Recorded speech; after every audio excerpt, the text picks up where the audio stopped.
शिवशंभुदेव शिवशंभुदेव पण याची योग्यता या साऱ्या देवतांना मिळाली नाही.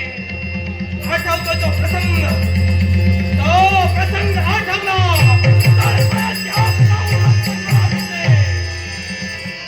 माझी शिवा भावाची दाक्षायणी या माझ्या दाक्षायणीला अग्नीची फार भीती वाटायची.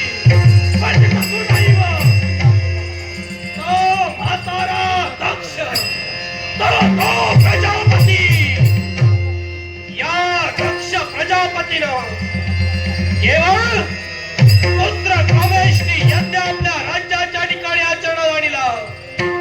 सारे देवदेवता सारे भूतगण पिशाचगण सारे मर्तगण राजे राजवडे प्रत्येकाला यज्ञाचं निमंत्रण दिलं. पण निमंत्रण नाही त्या शिवशंभूला. याचा जाब विचारण्यासाठी माझी भार्या म्हणजे दाक्षायणी दक्षाच्या यज्ञ मंडपापर्यंत दाक्षायणीचं जाणं झालं. दक्षानं दाक्षायणीचं ताडण केलं. पण पित्यानं दिलेली दूषण ही विश्वात भूषण समजून माझ्या दाक्षायणीने तो अपमान निमूटपणे सहन केला. पण ज्यावेळी दक्षाच्या मुखातून या शिवशंभू विरोधी शब्द बाहेर पडू लागले तो अपमान माझ्या दाक्षायणीला सहन झाला नाही. आणि सहन न झाला करणार अर्थात त्या अग्निकुंडात माझ्या दाक्षायणीने उडी घेतली. ही माता ज्यावेळी नंदी कधी आम्हाला आपल्या क्रोधाचा पारा पडला. क्षणार्धात आम्ही आमच्या झेंड्याच्या साह्यानं एक पुत्र जन्माला घातला. तो आमचा बाळ म्हणजे प्रतिशंकर. तो म्हणजे वीरभद्र. वीरभद्रा करवी दक्ष प्रजापतीचं शिर उडविण्यात आलं. पण केलेली प्रतिज्ञा घेतलेली शपथ एकाही देवतेचं मुखकमल पाहणार नाही. दैवी तत्वाला पूर्ण विराम देऊन या भद्रिका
बद्रिकाश्रमाच्या ठिकाणी सारे देवता आला. ही सारी देवतांची काळवळलेली तोंड, ही सारी देवतांची काळवळलेली तोंड शिव शंभू पर्यंत आली. आता तुम्हाला या शिव शंभूची आठवण आली. आता तुम्हाला या देवतांची आठवण आली. कित्येक दिवस हा अनादि अनंत या बद्रिकाश्रमी होता. विश्व कार्याला पूर्ण विराम दिला. त्यावेळी शिवशंभू आठवला नाही. त्यावेळी शिवशंभू आठवला नाही. आठवला की नाही? हा? काय पण का बोल. मी आठवलं होय की नाही? मग काय झालं? काय कसं आल्या? इथे मी आलो. अरे विश्वाच्या ठिकाणी देवतांची संपत्ती ज्यावेळी सागर तळाशी गेली त्यावेळी मंदार पर्वत पुढे आला. आणि या मंदार पर्वतानं स्वतःचा विचार न करता देवतांच्या संपत्तीसाठी स्वतः रवी बदला वासुकीची दोरी केली आणि सागर तळाशी असलेली देवतांची संपत्ती या देवतांनी बाहेर काढली. मग ज्यावेळी सागरात घुसळण रवीला करत होते त्यावेळी प्रथमतः बाहेर काय आलं? या वासुकीच्या मुखातून प्रथमतः बाहेर काय आलं? काय आलं? या वासुकीच्या मुखातून प्रथम बाहेर काय आलं? याच्या मुखातून प्रथम बाहेर काय आलं? विष आलं. मग ते विष एकाही देवतेच्या मनगटी हिंमत होती काशत करण्याची. ते या शिवशंभूने केलं. ते या अनादि अनंताने केलं. मग विश्वाचं संरक्षण त्यावेळी कोणी केलं? विश्वाचं संरक्षण कोणी केलं? मग मेरू पर्वताला सारखा देवतांची संपत्ती बाहेर काढण्यात सहकार्य केलं. तर पर्वतांच्या राजा होण्याचा अधिकार सांग हिमालय कुणाचा होता? मेरू पर्वताचा होता. मग तो मेरू पर्वताचा अधिकार काढून घेऊन शिव शंभू देवाची तू भक्ती केलीस. एक संवत्सर. मग या एक संवत्सर म्हणजे एका वर्षाच्या भक्तीवर प्रसन्न होऊ या अनादि अनंताला तुला दर्शन दिला, शब्द दिला. उपकार मी तुझ्यावर केले रे. पर्वतांचा राजकारणी मी तुला बनविला. मग ते उपकार विसरला. ते उपकार विसरला. होय तिथे कुठे उपकार विसरलास की नाही? विसरलास नाही. उपकार जर का विसरला नाही तर ज्यावेळी माझी भार्या दाक्षायणी यज्ञात उडी घेत होती तू तिथं उपस्थित होता. तू तिथं उपस्थित होता. का नाही रोखलं? केलेल्या उपकाराची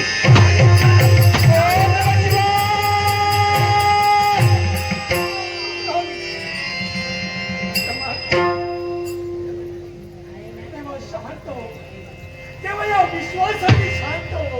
वारे वैकुंठीच्या नारायणा कंठी परिधान केलंस ते काय आहे? अर्थ काय त्याचा? भक्तांचं पालन करता देवा. भक्त भक्तांचा पालन करता आणि काय पालन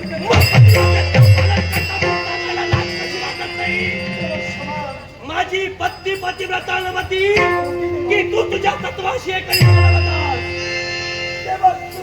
पतिव्रतेचा पाठीराखाला तू पतिव्रतेचा पाठीराखाला तू. मग माझी पत्नी दाक्षायणीच्या यज्ञ कुंडात उडी घेत होती. ती पतिव्रता नवती का? ती पतिव्रता नवती का? मग कालाही संरक्षण केलं तिचं.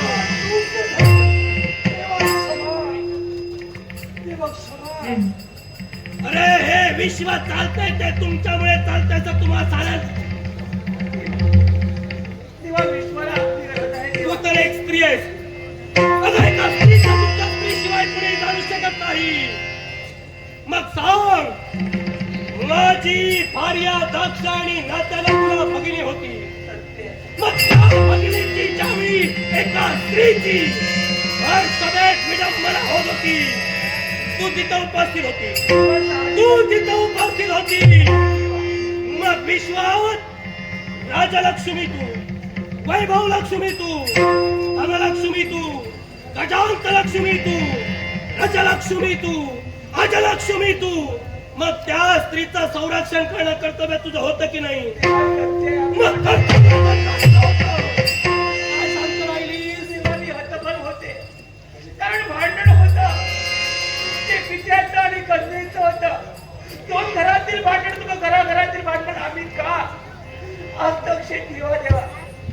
म्हणजे ते कौटुंबिक वाद होते आणि म्हणून देवताने हस्तक्षेप केला नाही. पण देवा हो, एक लक्षात ठेवा, विश्वाचं मूळ तुम्ही कुणी नाही. ज्यावेळी विश्वाची निर्मिती झाली त्यावेळी हे सारं अव्यक्त आणि प्रकाश शून्य होतं. प्रकृती आणि पुरुषांचा मिलाप झाला. पुरुषाच्या संकल्पनेतून अहंकार निर्माण झाला. त्याचे 3 भाग झाले: तामस अहंकार, राजस अहंकार, सात्विक अहंकार. तामस अहंकारापासून पंचतंत्रेंद्रिय निर्माण झाली. त्यातून पंचमहाभूतांची उत्पत्ती झाली. राजस अहंकारापासून पंच ज्ञानेंद्रिय आणि पंच कर्मेंद्रिय निर्माण झाली. आणि तिसरा अहंकार म्हणजे सात्विक अहंकार. या सात्विक अहंकारापासून 11 इंद्रिय म्हणजे मन निर्माण झालं. यावर माझी दृष्टी पडतात 100 योजने परिमाण असलेले ब्रह्मांड निर्माण झालं. तुझा भाग या ब्रह्मांडाचा आत्मा आहे. त्याने याचे 3 भाग केले: ऊर्ध्व भाग, मध्य भाग, अधो भाग. ऊर्ध्व भाग म्हणजे स्वर्ग, जिथे तुम्ही देव राहतात. मध्य भाग म्हणजे मृत्यूलोक, जिथे मानव राहतात. आणि अधो भाग म्हणजे पाताळवन, जिथे दानव राहतात. यानंतर शब्द, तन्मात्र आणि सूक्ष्मभूतांचे पंचीकरण करू आकाश, वायू, जल, पृथ्वी, पर्वत असे अनेक विनाशशाली पदार्थ बनविले. त्यानंतर ब्रह्मदेवाने माझ्या आज्ञेने स्वतःच्या देहातून डोक्यातून मरीचीला जन्म दिला, डोळ्यातून अंगिरेला जन्म दिला, हृदयातून भृगूला जन्म दिला, वेलापासून पुलाला जन्म दिला, उदानापासून पुलस्ताला जन्म दिला, अपानापासून वसिष्ठाला जन्म दिला, समनापासून ऋतूला जन्म दिला, दोन्ही कानांपासून अत्रीला जन्म दिला, बगलेपासून नारदाला जन्म दिला, संकल्पनेतून धर्माला जन्म दिला, बगलेतून दक्षाला जन्म दिला. आणि त्यानंतर याच ब्रह्मदेवानी माझ्या आत्म्याने स्वतःच्या देहाचे 2 तुकडे केले. अर्ध शरीर स्त्रीचं, अर्ध शरीर पुरुषाचं. ती स्त्री म्हणजे शतरूपा आणि तो पुरुष म्हणजे स्वयंभू म्हणू. यांचं दोघांचं मिलन झालं. त्याला 5 अपत्य झाली: देवहूती, आकृती, प्रसूती, उत्तानपाद, प्रियव्रत. या प्रसूतीचा विवाह दक्षाबरोबर करण्यात आला, म्हणजे ब्रह्मदेवाच्या पुत्राबरोबर करण्यात आला. त्याला 60 कन्या झाल्या. त्यातील 13 कन्या अदिती, दिती, तनु, दलायू, सिरिका, काला, क्रोधा, कपिला, क्षिप्रा, मुनी, कद्रू, विनाता. या 13 कन्या दक्षाला दिल्या. दितीपासून जन्मले दैत्य, तनुपासून जन्मले दानव, अदितीपासून जन्मले देव. विश्वाचा मूळ कोण? या विश्वाच्या मुळाला तुम्ही विसरलात. नारद मुनी करतो तुमची चिकलधुनी पुढे. ज्या वेळी कैलास पर्वती तू येत होतास, तू पोटचा पोर जरी नसलास तरी माझ्या दाक्षायणीनं लाल तुझे पुरविण्यात काय कमी केली होती? काय कमी केली होती? मोठ्याने बोल. पुढे का चुकलास? का चुकलास? प्रत्येक दिवशी सांगून सुद्धा का चुकतोस? का चुकतोस? हसू नकोस.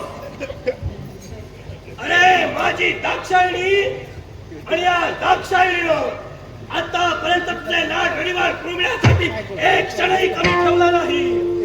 मग दक्ष तुझा नात्याला कोण होता? बंधू होता. मग दक्ष जर का तुझा नात्याला बंधू होता, मग ती दाक्षायणी नात्यानं तुझी पुतणी होती. मग स्वतःची पुतणी त्या यज्ञ मंडपात उडी घेते यज्ञकुंडात. तेव्हा काकाले का अक्कल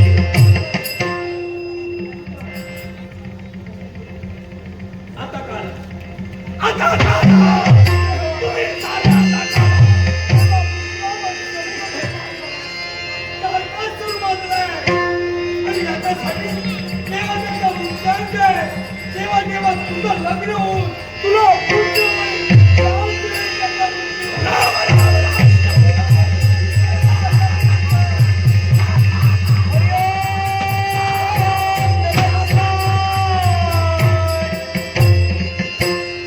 विश्व सारा लयाला गेलं तरी चालेल विश्वास उलटा पालटा आया पाया झाला तरी चालेल मी थांबणार नाही.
आता करायचं काय?